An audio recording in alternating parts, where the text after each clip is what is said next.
command and control could have access or would have access to whatever the new command and control or higher end command and control spectrum might be. Does that make sense?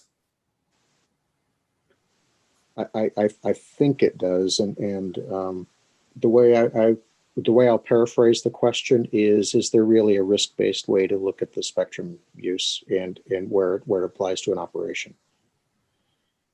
Is that fair, Greg? Well, if you've heard me on these calls before, one of the concerns I always have is about the airmen, aircraft, and airspace, and I think we've done a lot on the aircraft and the airspace. We spend a lot of conversation on that. This, I think, has more to do with the airmen, and the requirement or the commitment of an airman to having access to more robust, more secure command and control. And I just wonder if it's something that can be used as a delineation.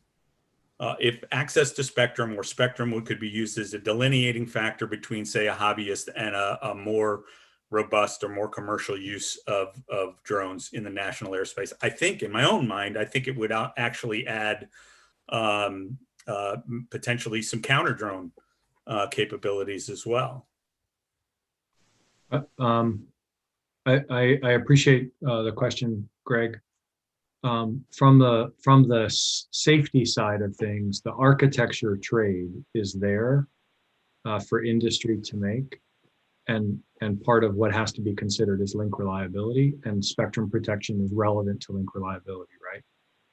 But when you flip it around, and I hear in your question sort of the opposite, right? Which is, well, how do I know which spectrum I should be in, and what is the factors? I would just make sure that we broaden that, and that's not just a safety question, to your point, and that's really why it goes to the heart of FCC's responsibility, as I understand it. And I don't know if we have anybody from air traffic on who could speak to this more eloquently than I can. But part of the spectrum protection is not only about safety, it's also about recognizing the investment in a given technology, and that's why, as you climb up different levels of spectrum protection, FCC provides greater assurance that you will not be interfered with by others. So to the essence of what you're pointing out, yeah, absolutely. An architecture that is very link dependent and large in scale should obtain a pretty high degree of spectrum protection to maintain the investment that they've made, and also to support the safety argument that link is reliable. So that's kind of how I think about it. Can I check with you, Greg? Is that consistent with what you're describing? Yeah, I think that's much more elegantly put. I don't know about that, but very, very good. We're in the same place. Thank you. Okay, great discussion. Unfortunately, we have to move on. I know there was a couple of additional comments from some of the DAC members. We'll try and address those offline at a later time.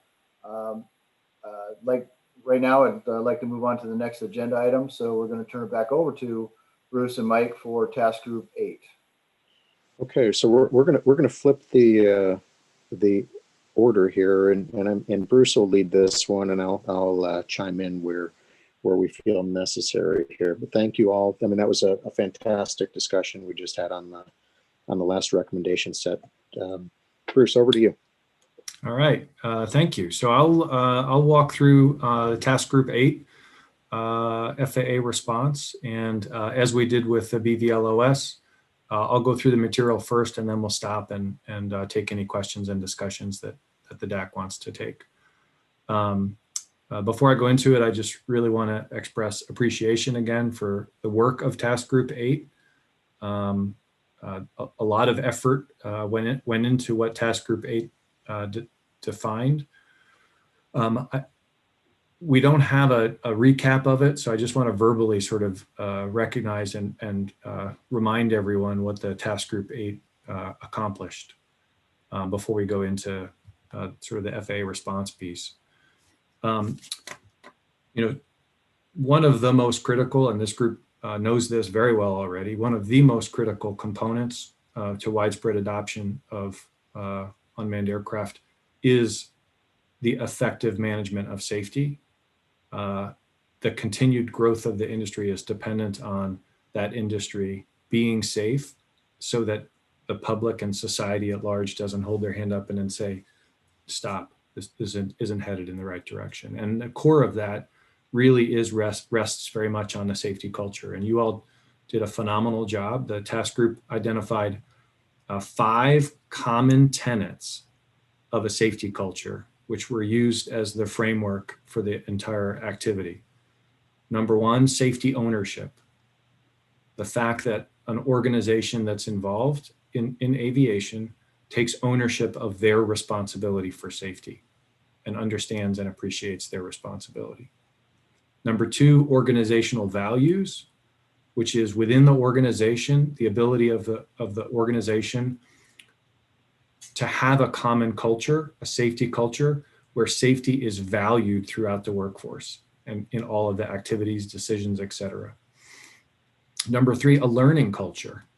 When I talk about this in other settings, I frequently just think about the word humility.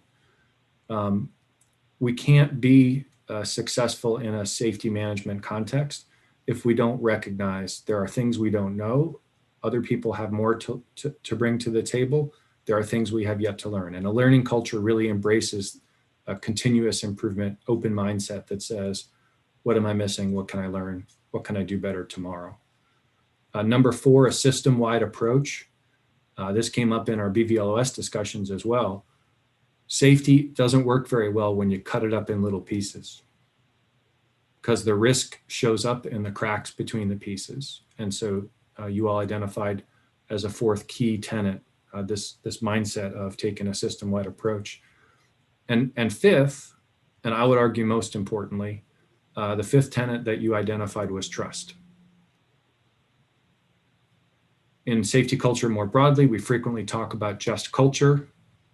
We talk about assuming positive intent. We say it's in order to drive safety and reflect all of those other tenets we just talked about, there has to be a confidence that all of the other people that are involved are motivated the same way. And that's where the trust comes in. And the report spoke specifically to trust between the regulator and the operator and or aircraft system integrator, and the other way around. That trust really forms the bedrock of driving safety culture forward. So that's the framework that you all used, and that framework was quickly diagnosed to recognize that from a standpoint of organizational safety maturity, the industry is very, very broad and in very different levels of that organizational maturity. And so the task group subdivided into 4 work groups, which sort of represented communities of interest that had more of a common set of where are they in the progression of organizational maturity. And that helps motivate what is most important to help that particular community move forward. And those 4 communities were the manned aircraft community, the recreational and community-based organizations, small commercial operators, and national operators. And the report was broken down into those 4 categories. And for each one of those, it had recommendations about what could be done addressing each community. So that's kind of the backdrop. And it's a really good report. If there's anybody here, particularly the new DAC members who maybe have not familiarized themselves with that report, I certainly recommend that you get a copy of it and take a look. As we went through that report and said, okay, we want this is important. We want to take action. What can we do? When you put the pieces back together, there's a tremendous amount of commonality in the recommendations from each of the 4 work groups. So it didn't really make sense to leave it in 4 different pieces, in 4 different communities, and go through sort of recommendation by recommendation. This is what the FAA thinks about each recommendation. Those similarities in particular are on the 3 attributes that you see here: trust and bilateral relationship, education and continuous learning, and ownership and accountability. Those themes were very, very strong in all 4 subgroups. There were some differences between the 4 different working groups. And that really, I guess I covered this already, gets to who the target audience is and the need for, when we communicate and we promote safety, we have to meet people where they're at. And the large national commercial operator is at a very different place than the recreational weekend hobbyist. And so we have to understand that and adapt our communication and promotion along those lines. So those are just some general observations that sort of set the table for the FAA recommendation response. Bottom line up front, we agree with all the recommendations that the DAC provided. It is all very, very good stuff. There is not a single component we disagree with. What we'd like to do is walk through, so what are we going to do? What are the actions we think that are relevant to those? So next chart, please. So in the category of trust and relationship, which had a lot of overlap across the 4 different task groups, we want to reaffirm our commitment to work with the industry and build the trust and build the relationship with operators and associations. And that's as simple as forums like this. That's also going to association events and having the FAA presence there. And that's at the individual operator level, as operators come in and either gain approvals or seek approvals, and we build those relationships. Building those relationships will be a priority going forward. Specifically to events, which was one of the specific recommendations, we want to participate in significant UA events. We want to be able to be there to promote safety and compliance. We do that in manned aviation already, and we see the need to make sure we're engaged in promoting the safety tenets and the agency mission in these events as well. So to help us do that, the request we have of all of you, and this is not as a DAC request, it's more in your individual capacities and your influence, is please also promote the same attributes, and please share with us where there are opportunities for us to be engaged. So I think that's pretty straightforward. Mike, but I'll pause. I'll give you a chance to either interrupt me or add any comments as we go. You know, Bruce, I think you are very well. I've got nothing to add here. All right, thanks, Mike. Next chart. All right, in the category of education and continuous learning, just a little bit. So again, we absolutely agree. We need to be out there promoting what is safe, what it means to be safe, and how to operate safely. So to that end, many of you are familiar with the FAA Safety Team program, the FAST program. We maintain a website, faasafety.gov, where we put a lot of safety promotional material aimed at the general aviation community historically. We have made the decision to broaden that, so to make it really explicit that it is not general aviation manned, it's general aviation and unmanned.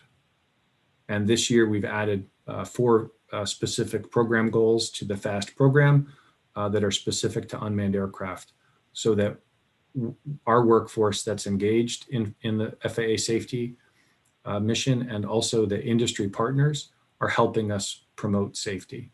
So for those of you who are not familiar with the FAST program, the FAA is the sort of the organizer, but we get industry volunteers and our own workforce volunteers who become FAST team members and speak at airports, local events, and talk about safety culture, talk about what risks people see.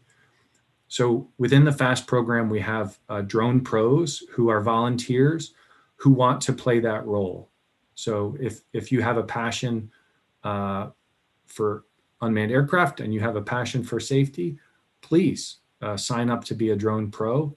And what we run through the FAST program is access to materials and PowerPoints and other things, and just help people have the tools they need to go out and promote safety on behalf of the aviation industry's behalf.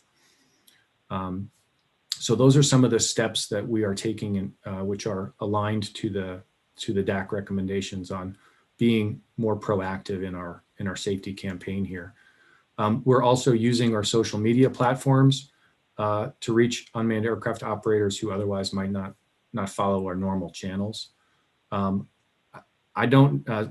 Safety Week, we do that. That's a very successful event every year. It gets an awful lot of views, and we'll continue to do that. Having said that, the request, again, our overall success as a community is dependent on you as much as it is on us. So at the end of the day, there will be plenty of people who are not going to follow the FAA.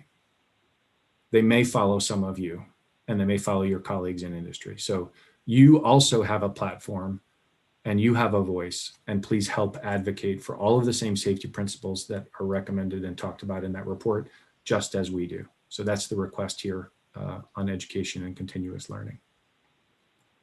Next chart. Operator ownership and accountability. The recommendations were fairly broad in this case. So we will continue to embed these principles into the policies that we have, but we don't have any specific action against promoting operator ownership or accountability. So that's the FAA response in that category. Next chart, and then we're almost ready for questions, I think. A couple of miscellaneous things that sort of didn't fit neatly into the overlap. There was a recommendation to promote the use of ASRS by unmanned aircraft pilots. We are doing that, and we will be publishing an advisory circular very soon that helps foster and standardize that with a form specific to reporting unmanned aircraft events. Another recommendation was around safety culture tools. So in one case, it was a safety culture self-assessment tool, and in another case, it was a flight risk assessment tool. And really just sort of that rudimentary thing that says, hey, I'm going to go out and fly. What's my checklist to make sure I'm safe today? And the recommendation was that the FAA develop and promote those tools. Well, sort of like the same philosophy as BVLOS, there are differences across the community. So rather than the FAA develop that tool, we would really recommend that industry within your different sectors develop the tools that make sense, and we will use our voice to promote those and advertise those. And that way we're not in a situation where the FAA is sort of saying this is the safety tool or the flight risk assessment tool, because the flight risk assessment tool, for two different operational scenarios may actually look different. And we don't want to be in a place that we're giving bad advice. And then the last one is for complex BVLOS, as the scale of operators goes up to the fourth task working group of national operators, absolutely, we will be working with, certificated entities, very similar to manned aviation entities. We will establish very clear operator accountability, and SMS is likely to be something we will be promoting very strong in that space as well. So that's an overview of our responses on the recommendations. I'm going to pause here and take any questions or comments. Okay, thank you. Again, just a reminder, if you have a question, just raise your hand. We already have a couple in the queue. First, we'll turn to Mark Colburn. Mark? Yes, good afternoon, everyone. Mark Colburn from Dallas PD, Reserve Officer. I just recently became a FAST team representative and quote drone pro. So I understand that drone people who sign up for these drone webinars are not getting wings credit yet. Is the FAA working on that? Do we have a timeline on when that might happen? I'll have to look into that. I think it depends, Mark, on what credit of which we speak. So a lot of the wings credit is pooled into the airman category, right? Credit, and that gets to sort of the crossover of how much of the training for a remote pilot certificate and a remote pilot safety promotion crosses over and transfers into relevance. I think that would definitely be something that the FAA should definitely look into. And but thank you, and I look forward to working with everyone, all the new members on the team. Welcome, And Mike, sorry to see you go, but your leadership over the last 2 years has been great. Thank you. All right, Mark, thank you very much for those comments. I am going to look into that particular question a little more deeply. So I appreciate you calling that. And Thank you. And I also appreciate you signing up to be a drone pro. You bet. Okay, next comment from Joseph Capete.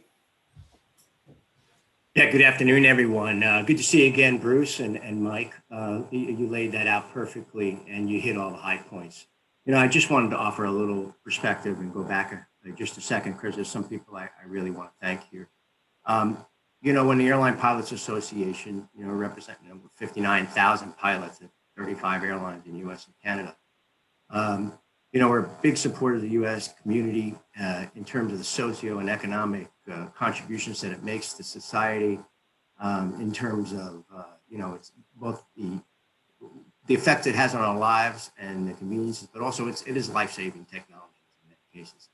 And when we thought about the creation of this task group, I just want to say how immediately it was embraced by all the members here. I mean, you know, one need only look at the makeup of this committee to see how many committed people there are, really intelligent people who gave it their all. And this was a big lift, because we're talking about the entire spectrum, right, of UAS operations. So I believe this is going to be the gift that keeps on giving as we go forward. But I just want to say, you know, Bruce, you hit it right, nail on the head in terms of trust, right? It was the most important thing. And I think that was embraced immediately within the committee itself, right? Everybody came forward, everybody put down the shields, and everybody worked together to make this happen. And I want to tip my hat to the FAA as well to say that not only, you know, did you accept all of you know, the tenets that we put forth, but you created an action plan. So what more can you ask for? And I want to say to Michael Chasen too, I appreciate the fertile ground in which you created in the committee to allow so many diverse voices to come together and work on a project like this. Because, I mean, if you look at everything that has to do with aviation and in UAS, great things happen when we all come together and we collaborate, right? And we concentrate on the things we agree with and move forward like that. So I really do appreciate that. And I will say one other thing, and then I'll leave it to the rest of my colleagues here. I want to thank Steve Jangelis. He was our Air Safety Organization Aviation Safety Chair, who took my place in actually presenting this initially. I got called up on the Hill that particular day. But also my cargo colleague, Houston Mills, who ran one of the, you know, you talked about the subgroups. Houston Mills, thank you so much for all the hard work and leadership. Also Todd Grass, Rick Hansen, and Dave Lucina. They really had a big task ahead of them, and everybody worked together. So with that, I'll turn it back over to you. Thank you very much, and look forward to working on further endeavors. So thank you. Okay, Mike or Bruce, any additional comment, or we go to the next one? No, great comments. Thank you. All right, Brad Hayden, you're up. Yeah, thanks. Hey, first of all, I want to say great work on the task group 8.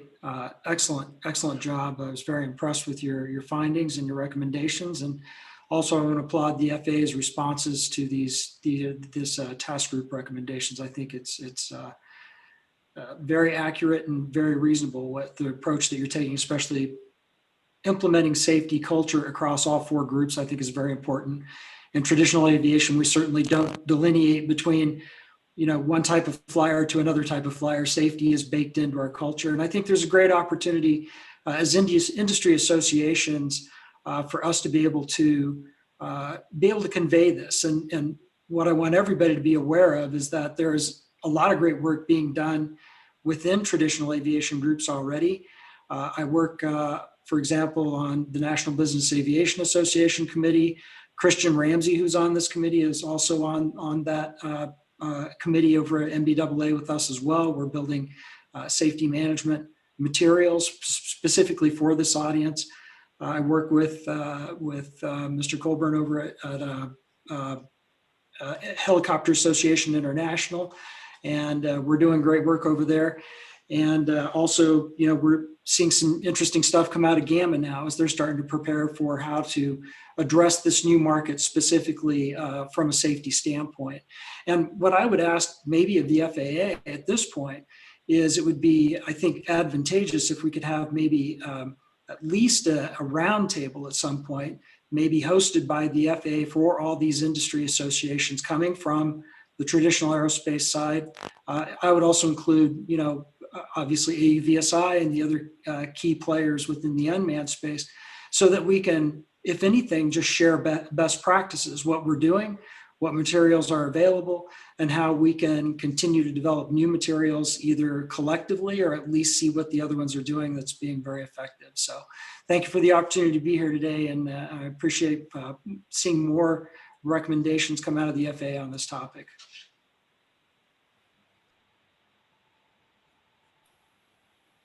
Thank you, Brad. We'll go next is Vic Moss. Yes, hi, thank you, Gary. First of all, I want to say thanks to Task Group 8 for having the hobbyists and the FPV communities on that task group, because both of them have phenomenal safety records. So their input on that task group is great and very helpful, I'm sure. One of the questions I'd like to address really is, I am a drone pro, have been very active lately with the new rules, remote ID, all that fun stuff coming out. But there seems to be a little bit of a lack of a standardized training would probably be a good way to put it. And also our resources. We don't have a ton of resources to work with. So if there's some way that could be addressed fairly soon at that level, that would definitely help get the safety culture out and just bring it all back to where we really do need to meet the people where they're at. And having those resources would be a tremendous help. And Vic, thank you for that, and thank you for being a drone pro. Just to make sure I capture that, that's you're recommending training for the drone pros. Correct. Yeah. There's not quite the standardized training there, and it's a new program, so it's understandable. But yeah, if we could get something along those lines, I know the people I work with try very hard, but are limited in what they're able to do. Okay, great. That's aligned to our goals as well. I mentioned we had a number of goals to strengthen that program this year. So perfect. Thank you. Okay, are there any other comments or questions from the DAC members? All right, very good. Well, thank you all very much for your time. On behalf of both Mike and I appreciate everything that went into the recommendations, both for Task Group 6 and Task Group 8. It really gives us a strong platform for us to continue to move forward. So with that, we'll turn it back over to Michael. Thank you. And thank you, Bruce and Mike and the entire FAA team for those briefings on the FAA responses. We look forward to periodic updates from the FAA and continued implementation of the recommendations. Our next set of presentations will be updates from the newly established Task Group number 9 and Operations and Technology Subcommittee. First up is James Burgess and his team from the Task Group 9, who will provide us an update on their low altitude remote identification operations tasking that was issued at the October DAC meeting. James? Thanks, Michael. I'd just like to start by saying thank you to all the DAC members and participants who volunteered to help on Task Group 9. We've had an overwhelming response, really wonderful discussions and input from everyone. And in particular, I'd like to thank Matt Satterley, who's been quarterbacking and coordinating all of our meetings and notes and discussions. So I'd like to turn it over to him for an opportunity to present our update. Great, thanks, James. So as Michael mentioned, Task Group 9 is one of the new taskings that came out of the last DAC meeting, and we got started in earnest in December. So if we go to the next slide, I just wanted to briefly revisit the tasking that the FAA gave the DAC, which was to explore how remote ID can be used in low altitude airspace for situational awareness. The FAA had put out a request for information in early 2020, seeking input on this question, and received, I think, approximately 30 responses back. And seeking more response and more feedback, the FAA then sent this to the DAC for further consideration. So if we go to the next slide, James really wanted to explore what's the actual problem statement here. The FAA is seeking input on how to use remote ID in low altitude airspace. And we wanted to get at not only the direction of the question in the tasking, but the spirit and the intent as well. And so we tried to dissect the problem statement in a few different ways. One is how do we specifically participate in a remote ID scheme in low altitude airspace? But we also wanted to ask the question, how do we provide better situational awareness in that low altitude airspace? And beyond remote ID, what opportunities are there for a more cooperative experience in that low altitude airspace? And then we also wanted to ask ourselves, what do we know or need to investigate beyond just exploring existing technologies and requirements for manned and unmanned operators in that airspace? Are there opportunities for us to really open this up and make recommendations, or perhaps explore further taskings by the DAC to build this more cooperative ecosystem? So we turn each of these questions into subgroups. If we go to the next slide, we have a subgroup 1 that's being led by Chris Cooper and Chad Boudreau from AMA and AOPA. And they're really doing the bulk of the investigatory work, looking at the available RFIs and the responses. And then we're creating surveys and questionnaires to canvass the entire community and stakeholder group in low altitude airspace and find out exactly what information is valuable and what the community thinks of this problem statement that the FAA has put forward. The next slide, and I apologize for the number of slides. I didn't plan this out very well. But the subgroup 2, led by Jen Player and Jared from UPS, is looking at the available technologies and the developing technologies that can provide this situational awareness information. And then the subgroup 3 on the next slide, led by Mark Colburn and Sam Ewan from Skyward, are sort of looking at what are the expectations for manned aircraft in this low altitude airspace, and what's the information that we know we can glean from the unmanned world through things like UTM and other available technologies, and how do those all start to line up? And we've had a really good response in each of the subgroups. I think there's over 50 different organizations and individuals represented across these 3 subgroups, which has been really powerful.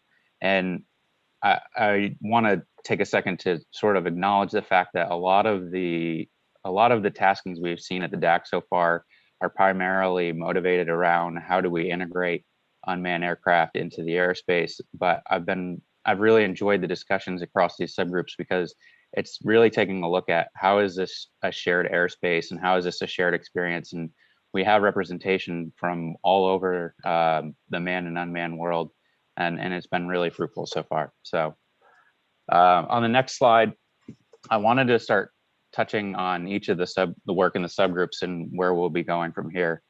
As I mentioned, subgroup 1 started by examining each of the responses to the RFI from last year. And we found a few things to be pretty consistent across each of the responses. One is that we really want to figure out how to share remote ID information with the general aviation population. Most of the responses actually have really looked at this sort of unique aspect of how do we provide unmanned aircraft RID information to GA pilots. And obviously that's a pretty dominant use case in this airspace. But we know that as we start to reach out to more stakeholders, we're going to want to expand who we're reaching out to. We want to talk to balloonists, gliders, other operators in that airspace, so that we're not just focusing in on a singular use case. We also want to make sure that we're understanding some of the human factors and other safety components. That's a consistent theme that we've seen in the responses. Obviously, it's very important to understand when we surface this information to pilots, what are some of the implications for doing so, and how do we make this information valuable for the pilot and not potentially overload them.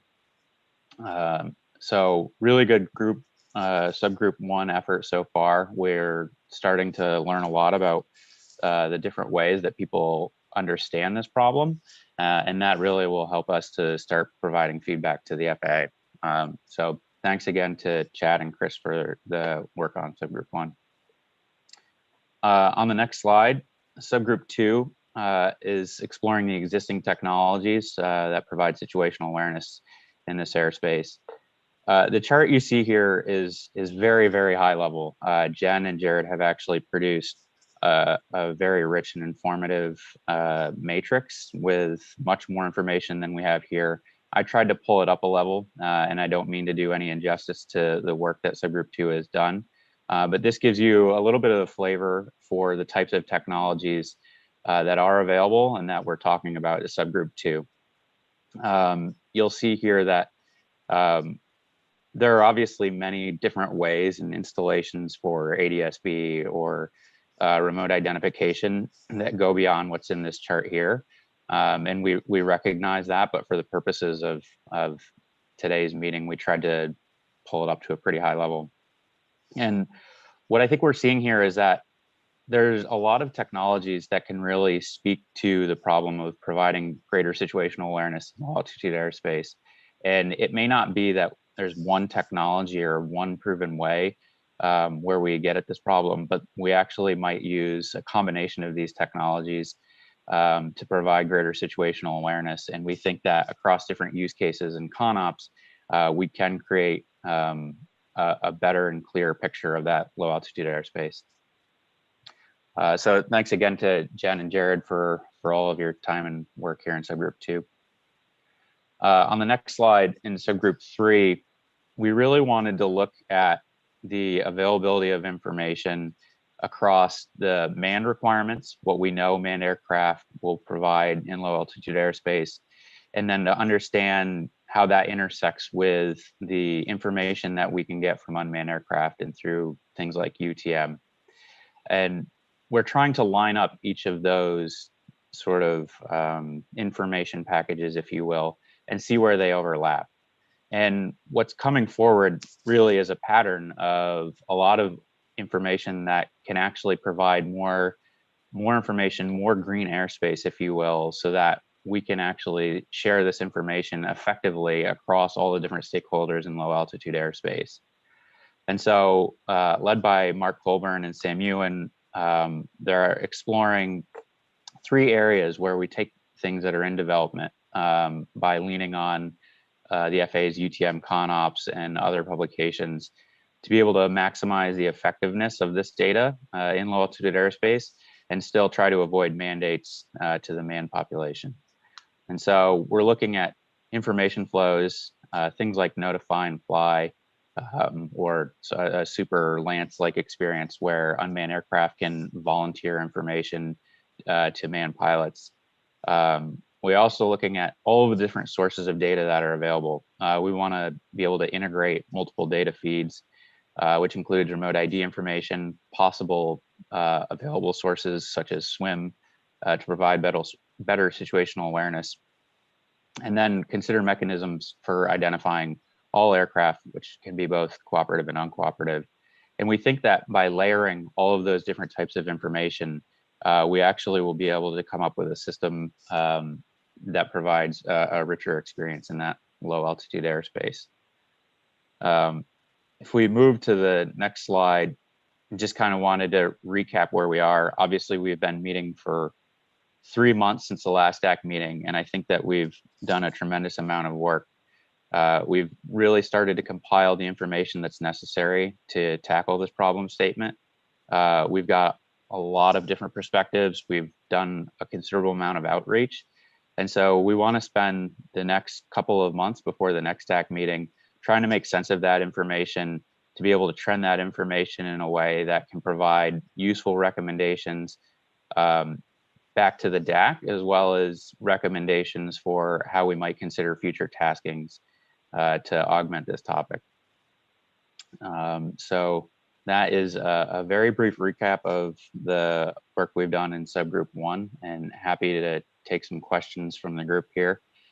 And I will remind you to please raise your hand on the Zoom command or dashboard, and the FAA moderator will unmute you. Jay, did you have a question? No, I just wanted to thank Matt and everyone who's participating. This is really great progress. I'm looking forward to seeing the group wrap up its work, and hopefully you complete by the next DAC, and so that we can start working on responding to your recommendations. I know this was a little bit squishy of a task, and I think you've done a great job of putting some structure around it. And I just can't wait to see the results. Yeah, thanks. I know that each of the taskings has had a lot of great volunteers, but I, really appreciate the amount of time and effort that our subgroup leads have put into this, and each of the participants have put into it. Each of the subgroups is meeting about once a week, and I'm really thankful for everybody's input here. Okay, Salita Reynolds, over to you. Great, thank you. And thanks again for the opportunity to participate in the DAC. I'm really looking forward to working with y'all, and appreciate the opportunity to hear all of the fantastic work that you've done to date. I think the reason that LADOT and the city of Los Angeles are keenly interested in this topic are really, for me especially, I'm interested in how we integrate, airspace and landside operations when landside operations are stretch into the system that we manage and operate now. And so I really appreciate the emphasis on data sharing.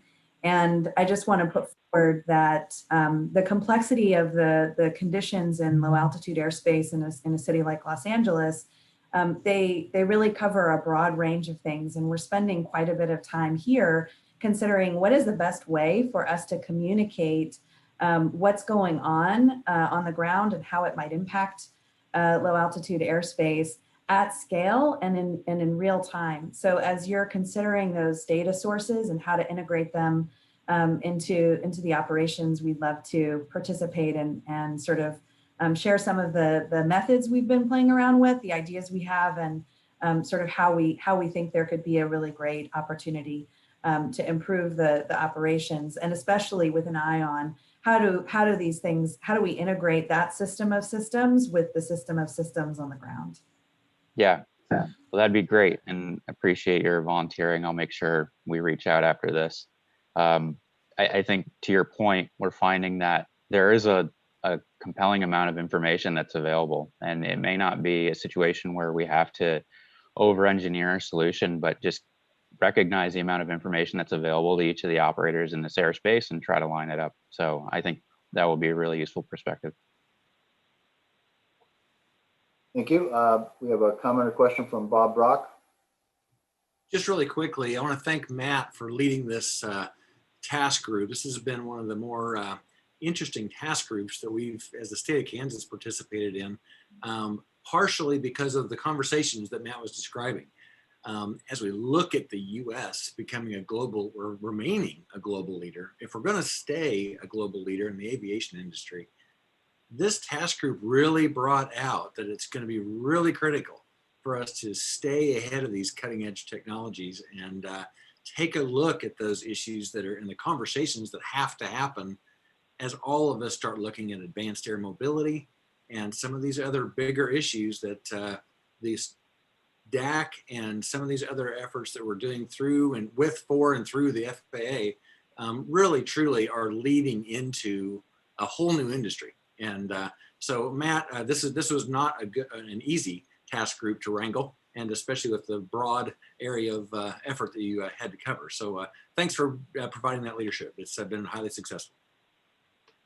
Thanks, Bob. Are there any more questions or comments from the DAC members? Mark Colburn. Yeah, I was just going to say, we have about 20 individuals on our task or subgroup 3 right now, and we're certainly open to new members if they want to join us. So we would definitely appreciate your input. Thank you. All right, thank you, Mark. All right, one last call for any questions or comments. Okay, if not, we'll turn it over to Houston Mills to begin an update on the Operations and Technology Subcommittee. Houston? All right, thank you. And again, just a wonderful conversation. It's just so great being part of this team, and especially for our new committee members. You talk about being part of innovation. Just listen to that last conversation, you know how exciting it is for all of us to be part of this. So you can go on to the next slide. This new Operation Technology Subcommittee is really a new venture, if you will, to facilitate and help Jay and the team and the rest of the DAC just kind of move forward with these taskings. Because of the new administration, the approval process is still being sought out, but there's a couple of things I just want to highlight. First of all DAC members are automatically part of the subcommittee. So your leadership and your ability to jump in and tasks such as Mark's doing right now and others have done in the past, that remains. The other thing I wanted to highlight is that as you bring people on to support your efforts, that remains as well. So even if they aren't part of the subcommittee, you're part of the subcommittee, you get all your support that's needed to help drive this data, collect information, et cetera. Just as we've done in the past. None of those things changes. As far as the non-DAC approval process, just a reminder, I sent a couple emails out. We do need a bio and a resume. So far, we've had 23 submissions. And when I sent this in just a couple of days ago, we had 21. We're up to 23 submissions year to date. I review those submissions. Really what we're trying to do is, as Jay mentioned, we've got about 14 different stakeholders represented across the industry. The subcommittee really provides an opportunity perhaps for some of those stakeholders who aren't on the DAC to actually participate in the stakeholder or in the subcommittee as well. So that's one of the things we're trying to do, is bring some other diverse opinions on part of the committee, subcommittee as well. But then also we'll have to manage the size. It's my understanding, Jay, correct me if I'm wrong, that the actual size of the subcommittee can't be greater, and the non-DAC subcommittee can't be greater than the actual DAC. So we're going to be limited to about 35 people actually on the subcommittee itself. But again, that doesn't limit the folks that can participate in the taskings and the follow-up work, and that's most important. And then lastly, just from the vetting process, once I review, I do want to give a shout out to Gary Kolb and Karama Abbas just for their support. Jay, just so you know, they've been great and helped me just coordinate everything. We've got the list, we've got everything submitted. So we got a process that's going. Now it's like everything else, we're just waiting for DOT to come through. So I know your teams have done a great job, Jay, of helping us get through. Because there's new administration on the DOT side, we got to wait for that. So I get a lot of emails from folks saying, hey, when can I expect to get some word back? I promise you. As soon as we get feedback, we're going to be getting right back to you so you can know, because there's a lot of work ahead of us. So again, excited to be a part of this process. As you know, it's a team effort all the way. We have so much knowledge, so many people who are willing and very interested in helping to contribute to advancing this industry. So, very excited to be part of it. And with that, I'll turn it back over to Jay for the next tasking. Okay, thank you, Houston. And the new administration over at the Office of Secretary of Transportation has been very supportive and very engaged. But we all need to remember they're only about a month into the job, and there's a lot to do. So I know they'll get to us quickly. Gary, can you move us forward? So I want to introduce the new tasking to the DAC. Next slide, please. As Brad Mims mentioned, and as I alluded to earlier, we want to focus on promoting diversity and inclusion in the drone community. And when you think of this, the whole drone ecosystem. Aviation traditionally uses gender-specific terms such as airman, manned, unmanned, etc. Just sitting here listening to all of us today, I heard it many, many times. I also heard some alternatives that people use, like aviator. And we have other alternatives in the international community, like RPAS. But there's a growing awareness of the importance of how language promotes inclusion and facilitates a diverse workplace, and creates a diverse environment in which this innovative technology can flourish. So we want to encourage the use of gender neutral language in day-to-day communications, and we're looking for industry to make some recommendations. There are some recent initiatives and trends. The 117th Congress requires gender neutral language in all official House proceedings. Since 2006, NASA has shifted to use of non-specific gender language. We know other regulators and air navigation service providers, our colleagues in Canada. I was speaking with our colleagues in Australia last night. They've moved to this same gender neutral, and business and industry are shifting to non-gender specific language as well. So with that, thank you. The DAC tasking is gender neutral language for the drone community. And what we see is this is an opportunity for the DAC to lead in promoting and instituting gender neutral language throughout the drone community and really aviation in general.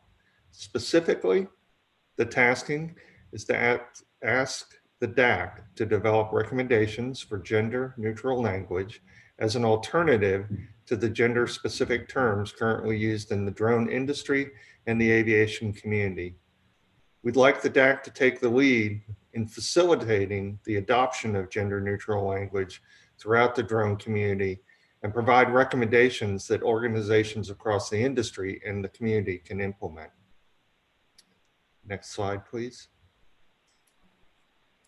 So with that, I want to leave it to discussion for the DAC. And I also want to let everyone know we realize we're coming up on 2. If you'll please oblige us, we'll just go a few minutes over our planned time and we'll get everything we need to do in today. Thank you.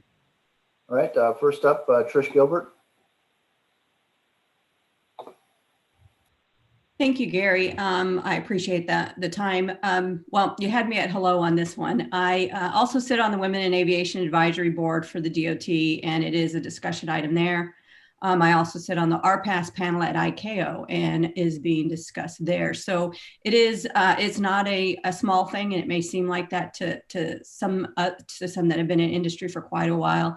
It really is a very important piece, I think. And I think this group, the Drone Advisory Committee, taking on this tasking, it shows some leadership around this area. Some of the tenets that were used in the discussion on safety culture apply to this as well. It's system-wide approach, organizational values, ownership.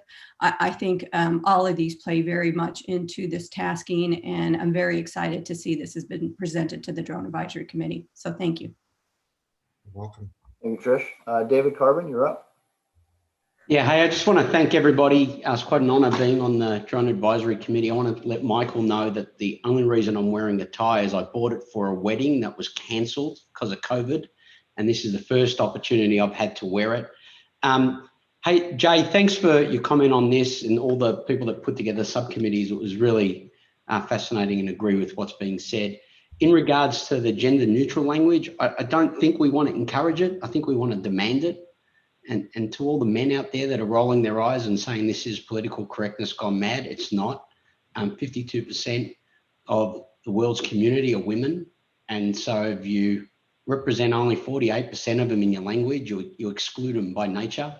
And so we would be happy to lead or be involved in any initiative that does this. We've done it at Amazon in terms of the way we talk about this space.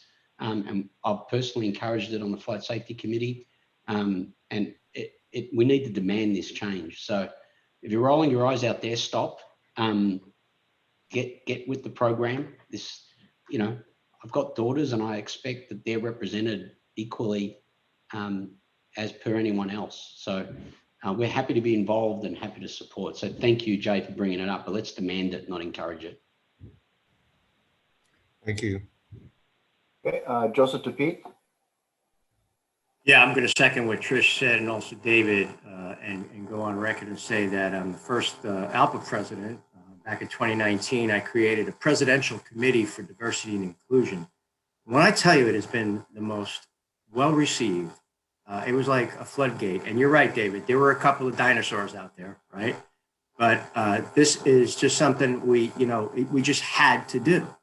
And it is part of showing that as far as the airlines are concerned, that, you know, we're a diverse and inclusive profession and welcoming, right? And I think this is so important. I salute everybody for even talking about this and getting this finally done. Actually, I'm about to sit down with the administrator. We're going to share our homework So I'll either share my homework. I have an extraordinary chairperson. Her name is, she's first officer from JetBlue by the name of Cami Torrieta. We put together such an incredible team. We even changed what they said we could never do at ALPA, and that's our code of ethics, and we did it in a very short period of time. So I would be willing to share homework, if not lead this group together with perhaps Trish, maybe both of us or whatever. But count on us. We'd be glad to share the information. That's, excuse me, that's great, Pete. I'm glad. And I think that'll be helpful for getting a good jump start for that group. And I know we will welcome your participation. And David, to your point, I think people underestimate society will demand this. It is demanding it and has demanded it. My 19-year-old daughter is the kind of person who would not permit you to continue to use gender-specific language. And this generation, as well as all the generations, deserve that respect, and it's time we get there. Hey, Jay, just one more thing I want to tell you that is so spot on. You know, we even created a glossary of terms that we put this together so to make sure that, you know, as we go forward, we have some guidelines, right? And like I said, I mean, the outpouring from within our own association has been extraordinary, not only outside, including ICANN. So be glad to share some of that with you. It might save some time. Perfect. Okay, we have a couple time for just a few more. Brad Hayden. Yeah, listen, I want to applaud this effort, Jay. Good, you know, this is a great thing for us to be taking on, and I want to echo everybody's comments that absolutely behind this effort. You know, just taking it up a level across aerospace, we're trying to absolutely, every industry organization I know is trying to be more inclusive. And that includes, of course, the specific language that you use. And so this is very supportive of that. If we're going to bring in more diverse people into aerospace, if we're going to bring in younger people into aerospace, it's absolutely going to be crucial. But it does lead me to my next question to you, Jay, which is this effort going to encompass really all of the FAA? And where I'm getting at is it's not going to be long before we're starting to talk about UAS repairmen, and that's a designation that we use. And so, and that goes across traditional aviation as well as what we're doing in the UAS community. So is this something that's going to be part of a broader effort, or are we going to be kind of working in isolation and used as an example? I wouldn't say we're working in isolation. I would say, like, typically, as is common, the drone community is on the leading edge. So where I see this going is you're spot on, Brad. Attacking some of these terms that are used in the drone community are also used in traditional or crewed aviation, or what airplanes where humans are on board, but that's way too long, right? And I think this will give the entire agency insight into where it should go with that broader nomenclature discussion, that broader inclusion discussion. So I don't think we're off on the side or a spur or a splinter group. I think we're leading the charge. Excellent. Well, I think I speak on behalf of the committee when I say we're happy to be the tip of the spear on this one. Okay, and our final comment on this, we'll go to Kenji Sugahara. Sure. So thanks. One thing I want to mention is that there are more and more women getting into the industry, and we see that as small operators and medium-sized operators. So the participation rate is going up. And one thing that I also want to ask along Brad's lines is whether the FAA is open to amending its regulations. Otherwise, it's just encouragement. And we really, really want to see this change. Like Dave was saying, I have a daughter too, and she likes flying drones. And this language change goes a lot way in terms of encouraging inclusion. So I wonder what, Jay, your perspective is on that. Yeah, my perspective is we want your recommendations. And if one of your recommendations is go back and change the CFRs, we will consider that very seriously. Thank you. Okay, Jay, there are no more comments in the queue, so over to you. Okay, so with that, I actually turn it over to Michael. Thank you, Jay. At this time, I'll entertain a motion to accept the FAA tasking gender neutral language and assign it to the Operations and Technology Subcommittee as outlined in the tasking statement presented. So moved. Is there a second? Second. The motion has been seconded. Are there any objections to accepting the FAA tasking gender neutral language and assigning it to the Operations and Technology Subcommittee?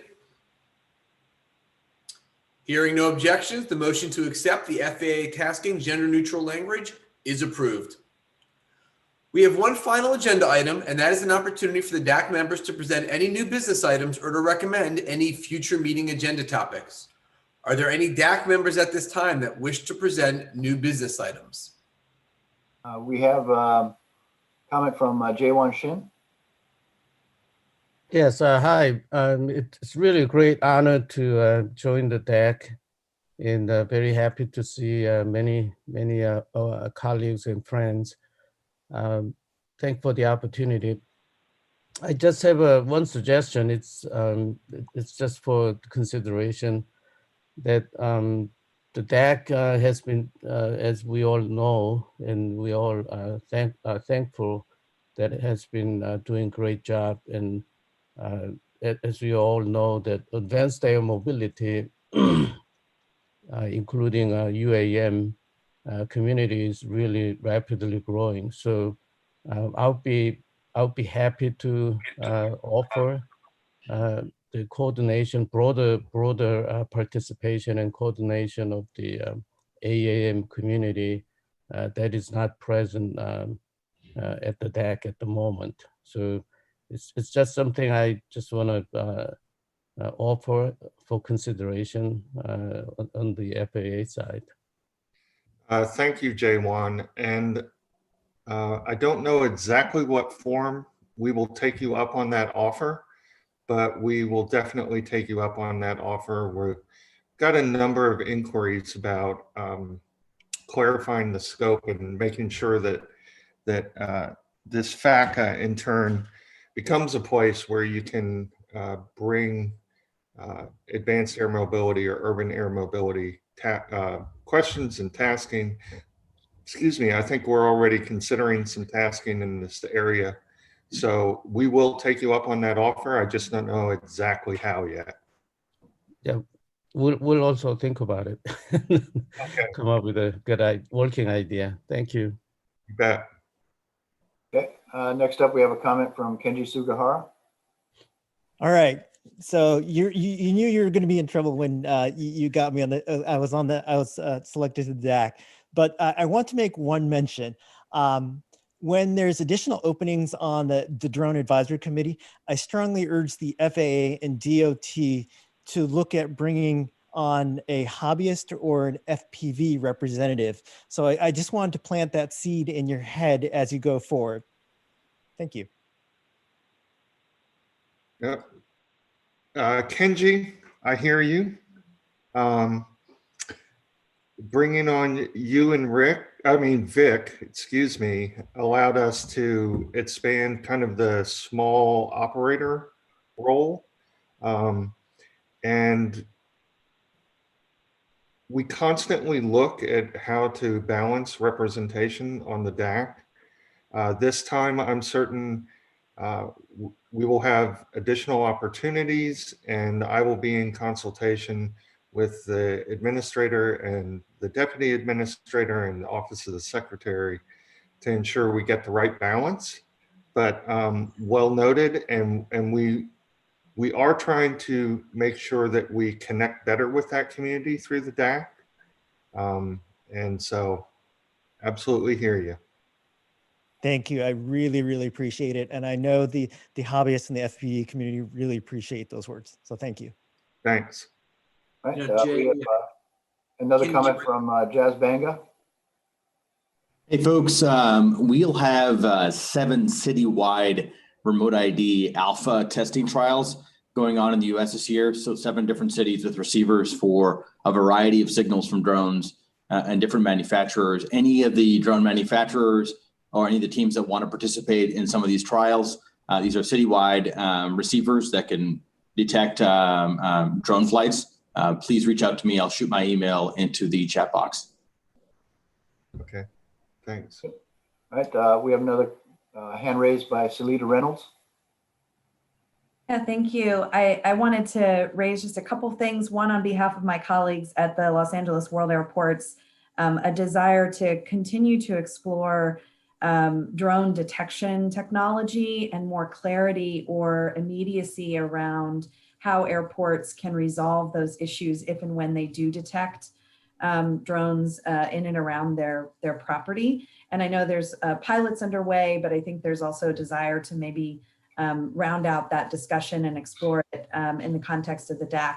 And then the second request is just to perhaps at a future, along the way, to have a discussion specific to the issues that large cities with complex urban airspace have generally in this arena, and ways in which we can provide some clarity around those to expedite the eventual desire for this industry to scale in cities. Those are both very good recommendations, Salita. And the second one is probably the easier one to figure out how to adopt. The first one has some tentacles outside of the DAC that are a little tricky to manage, but maybe we can, I'll talk to my colleagues in the FAA. I'm the get them into the air safely and keep them in the air safely. There are other colleagues who get them out of the air safely. Understood. And I need to consult with them on that request around the counter. Okay, we're still running behind time, but we'll try and get a few more in. Captain Houston Mills. Yeah, just two quick things. One, just with the last tasking, we'll have a communication going out. So I hear a lot of great interest. So please feel free to email me with your interest. We'll get some leadership behind the process. We'll kind of formalize things to get things going. So just for your information from the Operations and Technology Subcommittee. And then lastly, I was remiss, Mike, I just want to say, you've been a blessing. Thanks so much for your leadership. I know this isn't a venue right now, but what a pleasure it's been to work with you. I know you continue to innovate and make a tremendous impact. So just want to pass on my personal appreciation as well. So thanks. Thank you. And our final comment, Bob Brock, over to you. Just very briefly, I want to echo some of the comments that have come up about representation on the DAC as people work across the entire stakeholder community. We all represent a number of things. I would make a recommendation that is a thought that may be not a good thought, but you guys teach me about that.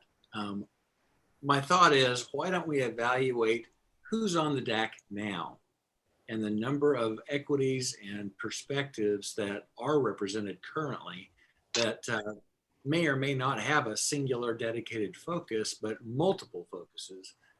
As we've had the opportunity to serve with the members of this DAC, there is a tremendous amount of, a tremendous depth and breadth of equities that really do show up here that may or may not come out in the normal DAC conversation, that may be surprising. The number of hobbyists, FPV, commercial pilots, flight instructors, rotary wing, all that activity is represented multiple times over that may be informative to the rest of the team.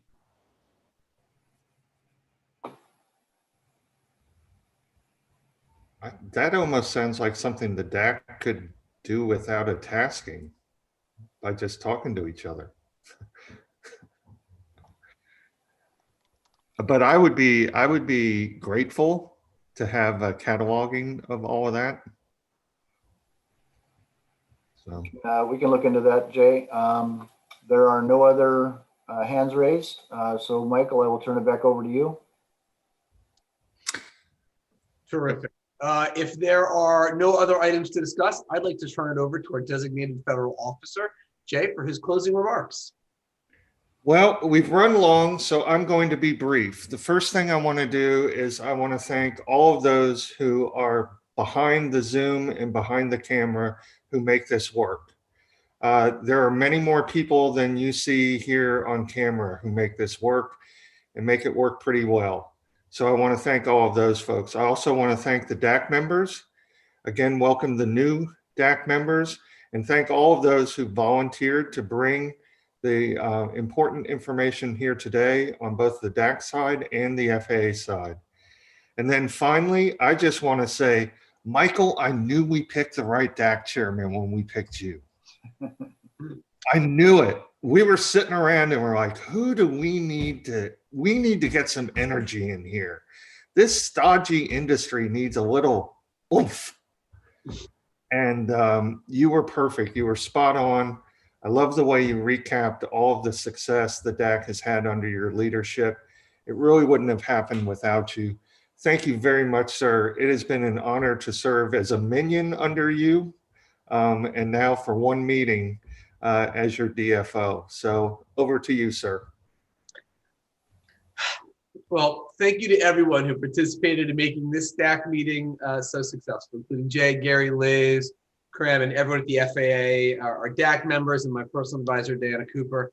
And thank all of our viewers for turning in and staying up to date on the great work that this committee has been undertaking.